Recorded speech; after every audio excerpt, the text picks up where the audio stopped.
There's a town in America where it's still 1950. I mean, these are current photos taken recently at a place called Elgin Park. Modern cars are not even allowed in Elgin Park. Indeed, the whole purpose of the place is to transport you back to a simpler time. Elgin Park was conceived and built by a 60-year-old unemployed designer from Boston named Michael Paul Smith. Michael never really intended for Elgin Park to become a tourist attraction. That just happened. My goal was just to sort of have it for myself. He really built the whole town just for him to look at. How many buildings? I have 15. And how many cars? 300. 300?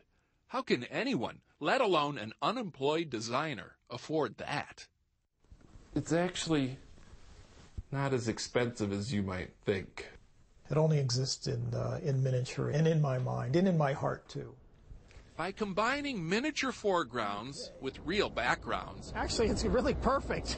Michael is able to produce extraordinarily convincing photographs. Okay. At least, when we're not here, he can. These are great. So far, he's created more than 200 pictures, which have attracted more than 20 million visitors to the web. Some think it's a real place and want directions, but most are just smitten with the sentiment Michael captures, using nothing more than that $75 Sure-Shot camera.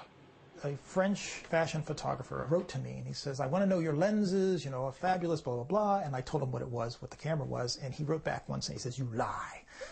And that was it. The scale... Michael says the secret is actually in the details. And this picture is inside this house. Barely see her right in there. On the wall back in there. The man's even got miniature mud. And this is the perfect thing. The dirt that comes out of the vacuum. The only thing noticeably missing from his pieces are people. And that's by design. He wants folks to be able to picture themselves in the photos. Many take him literally, photoshopping themselves into the scenes, like a time traveler's postcard that reads, having a great time. Wish you were then.